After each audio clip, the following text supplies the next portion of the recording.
Once was a swagman camped by a billabong under the shade of a coolabah tree. As he sat, as he watched and waited while his billy boiled, who'll come a waltzing Matilda with me? Good morning, ladies and gentlemen. This is Arnie Lukes here at the Crossroads. Another interesting forum and certainly an interesting subject.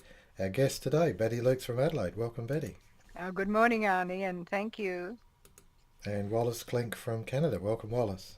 Yeah, it's a great subject to be exploring, and I am really pleased to be doing it with you. No worries. Now, the subject today is socialism the answer? Is socialism the answer? And I quite often say, are they, when I'm discussing a subject, are they part of the answer or are they part of the problem? Now, I want to illustrate something here, and I think it's very important. It was highlighted in our pre-show discussions about what's going on in Thailand. Now, these scuba divers, this bloke here on the left, 56, I think, and the bloke on the right, 47, have been called in by the Thai government. They're expert cave divers, and they've gone through chasms and chasms, submerged chasms and caves to find a group of young children. And these children were missing. They were missing with their scout leader, with their leader, and they've been located in a cave. And I'll just see if I can. No, I can't. Okay, yes, I can. There's the footage there of when they discovered these young boys. 13 young boys, and they discovered them safe and well. I don't know if the audio is coming through, so I'm speaking over it. But that's these cave divers who've discovered these young boys. Absolutely beautiful, beautiful situation where individuals working together have gone out to pursue a goal that is almost mystical. Where they were lost, they were found deep inside a very deep cave. And I know to me it illustrates something that is unique about us in being a human being, and that is that we're not just biology. We're actually metaphysical. We're spiritual. We pursue difficult and dangerous things when the rewards are great. And what are the rewards? It's these young lives, and these divers have put their lives on the line and their experience to go out after them. And of course now there's this enormous effort, rescue effort, that's going to go on for days, if not months, to get them out of it. But anyway, the subject is socialism part of the answer, or is socialism part of the problem? Betty Lukes. Well, of course, socialism, in my understanding, is materialism, and it must be distinguished between that and social credit, because social credit is primarily metaphysical. Society is primarily metaphysical, and it seems to me that that's what we saw in that footage on the rescue of, or the beginnings of the rescue of those boys and their coach. And we talk about it, it was heartwarming to see it. Now, heartwarming in the sense that it's the spirit that has been uplifted in seeing that, because there was no monetary advantage, you could say, for those people to do it, but to rescue those young boys, those young human beings. And we can thank God for that. And that is the point, really, that we must distinguish between. We are not talking about, when we talk about social credit, we are insisting, emphasizing that it is primarily metaphysical, and its roots are in thoughts, not things. Socialism is dealing with things.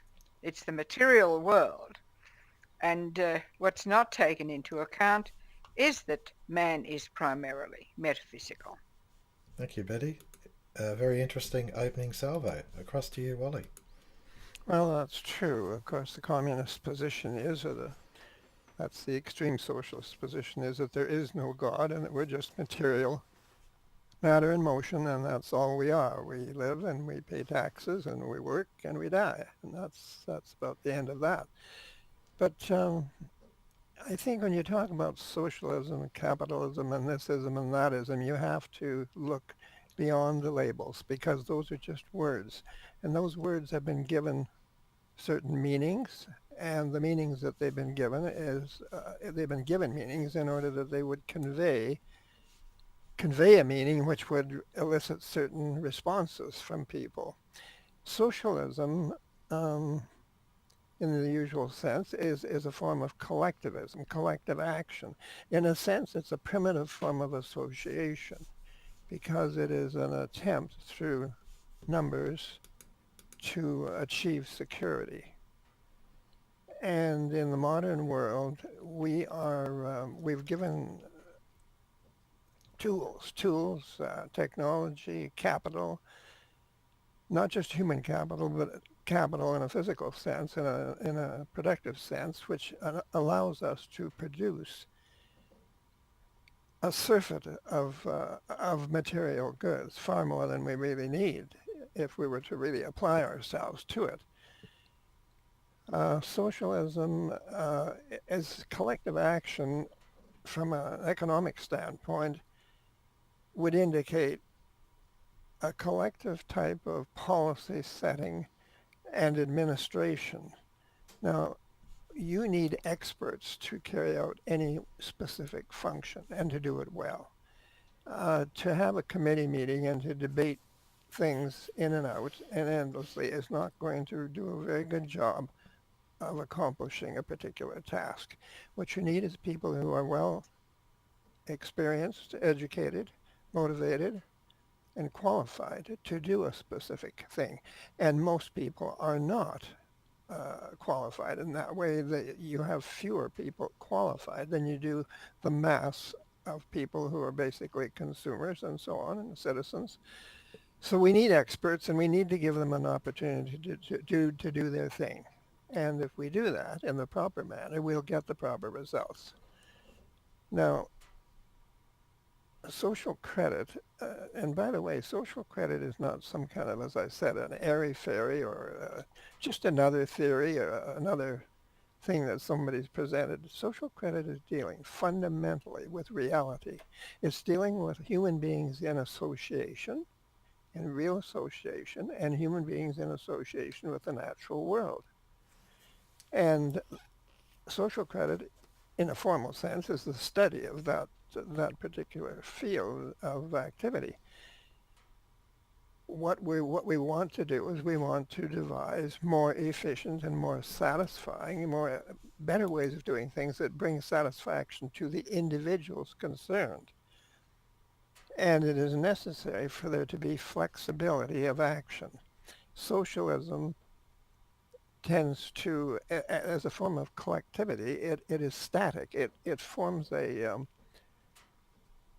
social or economic order that it does not have flexibility in the sense of free individuals associating for ad hoc purposes to achieve a particular end, and then being able to dissolve if necessary and do something else or to improve upon what you're doing. So, I mean, some people, when they hear the word social credit, they think of socialism. So social credit recognizes that we have a common inheritance, a right to consume that goes beyond what we as individuals produce through our labor, because we have instruments of production which allow us to be infinitely more efficient than what we are as individuals. So an individual human being is only so efficient. You can only do so much in terms of energy expended. But tools, automation, are capable of doing, well, we just don't know what they're capable of doing. We've proven that they're capable of doing absolutely astonishing things, and we don't know where the end is. Anyway, the idea is social credit deals with inheritance. Socialism deals with work, and it's collective association. Social credit is concerned with free association. Thank you, Wally. That's an excellent illustration of the difference between social credit and socialism. I wanted to bring up an article here in Russian faith. And it's an interesting situation that's going on in Russia. I'm not sure. I think when I said earlier on, is it part of the answer? Is it part of the problem? And I can't answer that one, but I do find it interesting in this particular article, and that is that the Russian administration is seeing fit to actually offer free land to immigrants. Now they've previously offered free land to Russians in the Far East, and now they're offering it to the northwest near the shores of the Baltic. And there is a significant parcel of land here, as illustrated in the red, on the shores of a freshwater lake, and so they're offering this land for individuals not native born and not current residents of Russia to go there and develop that area and to enjoy the fruits and the benefits of it. Now, I find that fascinating because Russia has come out, is it coming out or not coming out? It's come out of a period of collectivism, the 1917 revolution, brutality of the Stalinist era, mass liquidations, and then they're coming out of it now, and it appears as if there's a renewed vibrancy of their re-establishment of their Christian faith, and then the outworking of that is the initiative of the individual. That's what this land is about. If they offered it as a collective, like a kibbutz, and then it, there's no sort of initiative, no sort of individual claim to the benefit, the derived benefit of having owned it, but rather in a kibbutz it's a collective, and so you can't. And whereas now they are offering it, and they see it, that there is an opportunity where both can gain. One is the development of the area, and the other is that the individual enjoys the fruit of their labour. Betty. Well, Arnie, I'd like to remind you that Australia is a relatively young nation, and you only have to look back at our history and you realise that the pioneers, what were convicts and who gained their freedom, but the pioneers of this country developed this country. It's not that many years ago, at the end of the Second World War, that we saw the great advances. But before then, as far as I was concerned, we were still pioneering this land, and so it's the generations that came afterwards that should be feeling the benefit of it. Instead of which, you have a look at what is happening in Queensland, where there is a banking royal commission, and the farmers and that who have been forced off their land because of finance or whatever it is, forced off that land that could have been in the family for 2 or 3 generations, and you see that while the offer is there for them to go and develop Russia, we have to solve the problems that we have in this country, where you've got the money men who are now forcing off their generations off their own land that they developed, their forefathers developed. And I see it that we have to understand these things. We have to grasp that the systems are not serving us. They are controlling us, and they're making us slaves to what should be a free land. Thank you for that, Betty. That's beautifully put, and I'm happy to sit corrected, at least in the sense that in the days of the squatters and the establishment of Australia, land was given, and it was developed. But now, the next generation, my children, they're in hock for generations. I mean, $300,000, $400,000, $500,000 mortgages when they're on $50,000 or $60,000 a year. What chance in hell have they got of owning that property freehold? They don't. And so the difference in policy, and is socialism the answer? Is Is capitalism, exploitive capitalism, part of the answer or part of the problem? What are we seeing here? And I think that they're, to me, they're both points of view. And there's still a third, and the third is where is this social credit answer, where we're actually looking at where the free, moral, responsible individual can take the initiative and enjoy the fruits of their own labour. Wally. Well, that's true. Communism or socialism, in its full sense, regards productive capital as belonging to the state. And as a matter of fact, the way things work with our financial system, it puts a mortgage on our communal capital. In other words, it claims fundamentally the ownership of it, because if it were to foreclose or call in all of those loans, it would be asserting its ownership of the communal capital. So the financial system and collectivism are basically, although they work from a slightly different angle, the one is more subtle, the one is more direct. They're doing essentially the same thing, and they are making slaves of us because we're being required to work harder and harder and harder in order to survive. Now,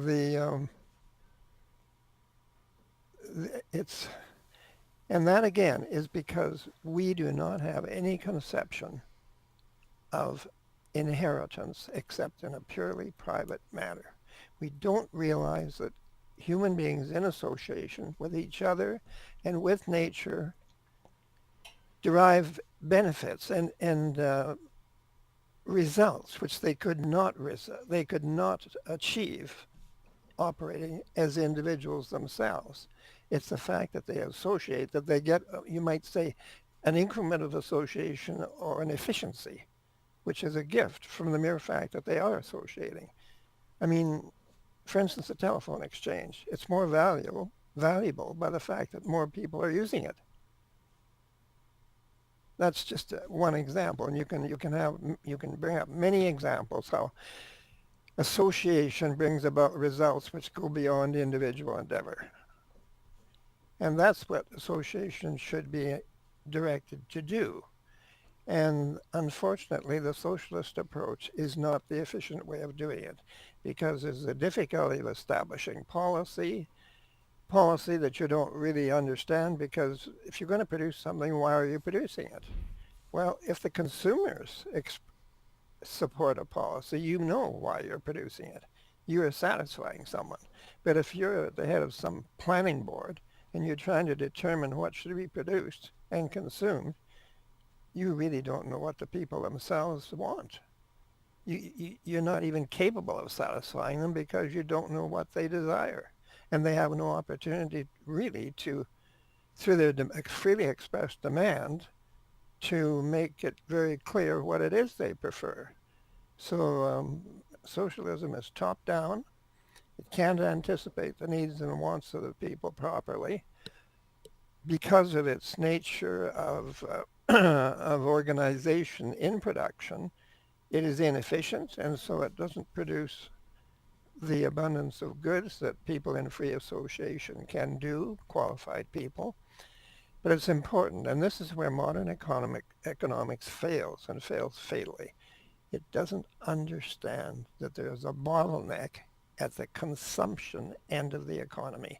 People are so concerned about production. You would think that we were not capable of producing enough, that we were all on the verge of starvation. That's not the case. The problem in the modern economy is to sell. And you'll see all sorts of expense and effort made to induce people to buy. So it is not production that's the problem. And believe me, if production were supported by consumers who had sufficient income to allow producers to fully recover their costs, you would see a very big shift in production. You would have, yes, an increase in production that people approved of and found valuable, and you would find an elimination of a lot of totally useless and even destructive so-called economic activity which is engaged in for no other purpose than to earn incomes, not so you can buy the goods which you are currently producing, but so you can buy the goods that were produced in the past. And of course, that just doesn't make any kind of rational sense at all, unless you believe that the only purpose of life is to be working. And when you're working, of course, in that kind of a dispensation, you're working under somebody else's will, and you're not a free person. Thank you for that, Wally. That's beautifully put. I'm I'm actually in sort of semi-retirement. I call it semi-retirement, and prior to, in the last few years of my working life, I decided to establish my vehicle position, my vehicle security, and I made two purchases over a few years. One was a car that I wanted to see through until my last days, and I bought a Toyota troop carrier. All right, and it's essentially a workhorse. It's a pseudo bus, pseudo truck, pseudo panel van, pseudo 11 seater if you need it, but it does everything. And the thing is, why I bought it was because I wanted something that was going to see me through. Now, I've seen the new models of cars, and I see that do have a limited life cycle, and the life cycle is certainly a lot less than the Troopy. Now, the Troopy's done 150,000 Ks, which is a bit under 100,000 miles for those who can't convert quickly. And I've done the front brakes on them. I did the pads. I didn't replace the rotors. I haven't changed any of the suspension. I've done one or two sets of tyres in that 150,000 K, and I've serviced the car regularly. Fluids, water, coolant, things like that have been changed, wiper blades and all that. The car, in my view, it's now, I think it's 17 years old, is brand new. And when I say that, I mean mechanically, you listen to that engine, it's sweet. Now, that's the life cycle. I made a deliberate decision. Life cycle. Now, as a young bloke, I may not choose a car that's going to last for 40 or 50 years, but the point is that as an old bloke, and this is my last purchase, in retirement you can't do it, I've made that choice. And I think it's fascinating because the waste that goes on in car production is that if they wanted cars to do the million miles, they could.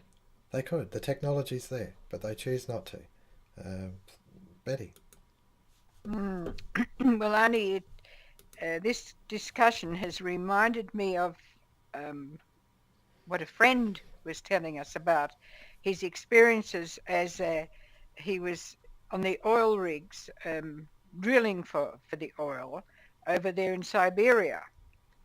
And of course, communism had collapsed by this time, but he was saying that the people were so regimented that the workers would still turn up at their factory and sit at their lathe or whatever it was because they didn't know what else to do. Now, is that what our young people want? Surely they want the freedom to choose or refuse one thing at a time, not be regimented by a system of socialism. So I would hope that they're going to rethink this whole idea of socialism. And we've got to wait and see how much freedom the Russian people will have. Where we get the idea that they have quite a bit of freedom now, but what sort of freedom is it? We don't know yet. We'll wait and see.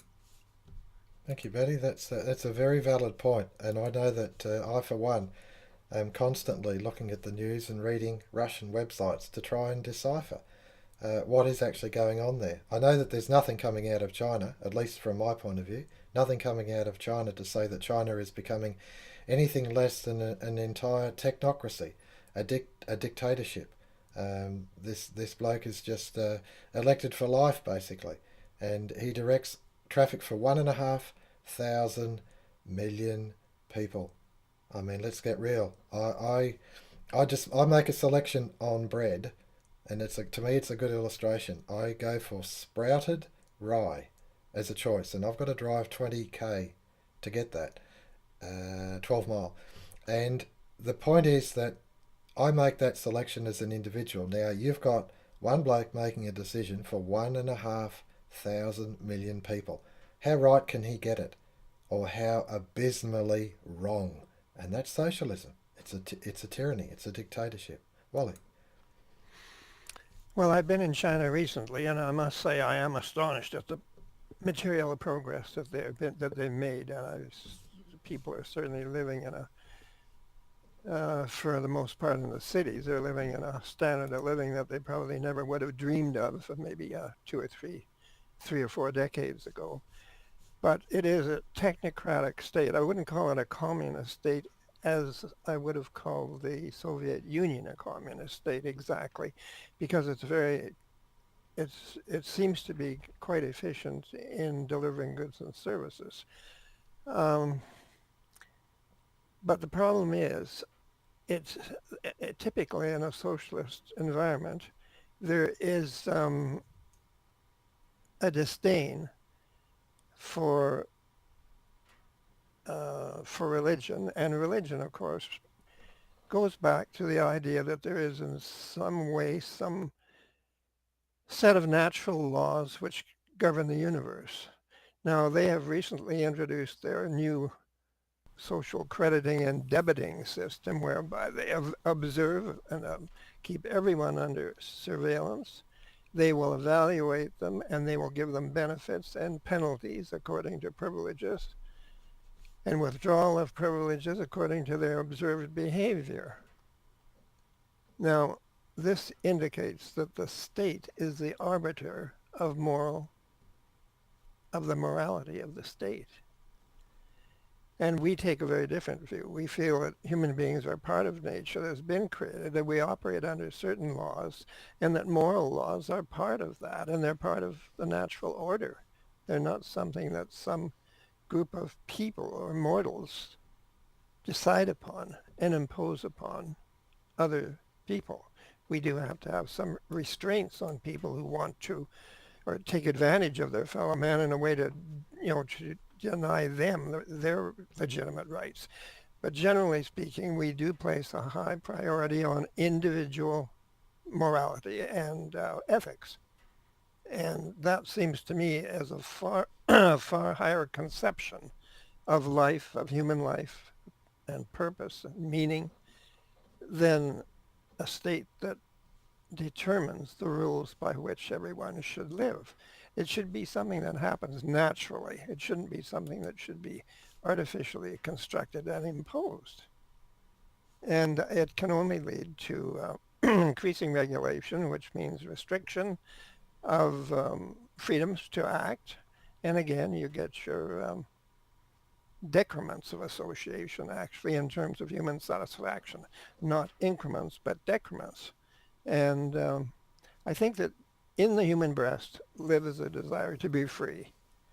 That can be suppressed over time, but it's not a normal state for human beings. Betty, you mentioned the workers going back to their stations even after they had been eliminated, because that's all they knew.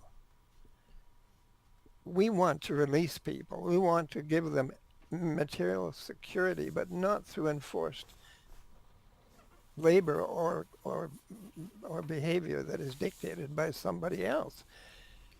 Because we think that human beings, given a free environment, can rise to wonderful heights, intellectual heights, creative heights, artistic heights, moral and ethical heights.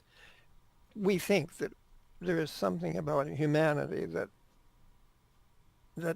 there is a higher purpose somewhere, and that we want to help people to be free to seek and to achieve their potential in that context. Thank you, Wally. That's beautifully put. We're at the 29-minute mark, and even though this forum is quite good, I am aware of the time. Betty, could you bring your thoughts and that to a close? Final comments, please. Well, I think that I would like the young people to ask themselves whether the system or this nation has the potential to give them what they really need, but they also need to fight for it. Very important. Thank you. And Wally, final comments, please.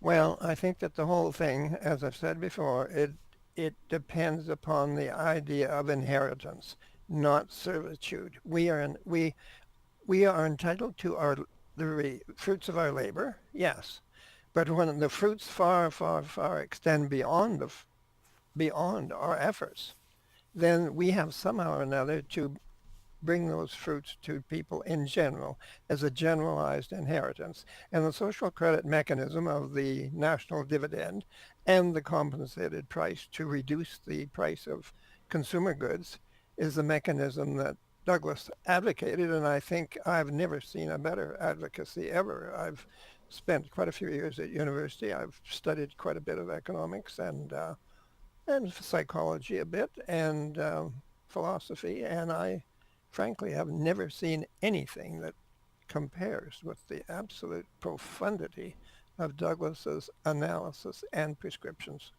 or suggestions. Thank you, Ollie. Beautiful summary. Very interesting forum. Is socialism part of the answer or part of the problem? And I just reminded myself of where we are as a nation in Australia. Are we being more and more socialistic? And as it's coming at us, is it more and more oppressive? Are our liberties becoming less and less? And our opportunities becoming less and less? And the laws becoming more and more stifling? Because that's socialism. That's what we're heading towards. And young people, the answer lies in your court. It's actually you, because you have the energy. And do you have the energy to regenerate? Do you have the energy to reorientate Australia so that we can restore order, free, moral, responsible, and have opportunities? Can we purchase what we make? That's really the question. Can we purchase what we make? Can we put things in place where we can think freely, act freely, and buy the fruit of our own produce? Or, and as Wally summarised, the fruit of our inheritance, our cultural inheritance, the know-how, the technology, the automation, the robotics. Can we actually have a claim on those as part of our very own inheritance? Beautifully put. Thank you, Betty. Thank you, Wally. Arnie Lukes. Once was a swagman camped by a billabong under the shade of a coolabah tree. As he sat, as he watched and waited while his billy boiled, will come a waltzing Matilda with me.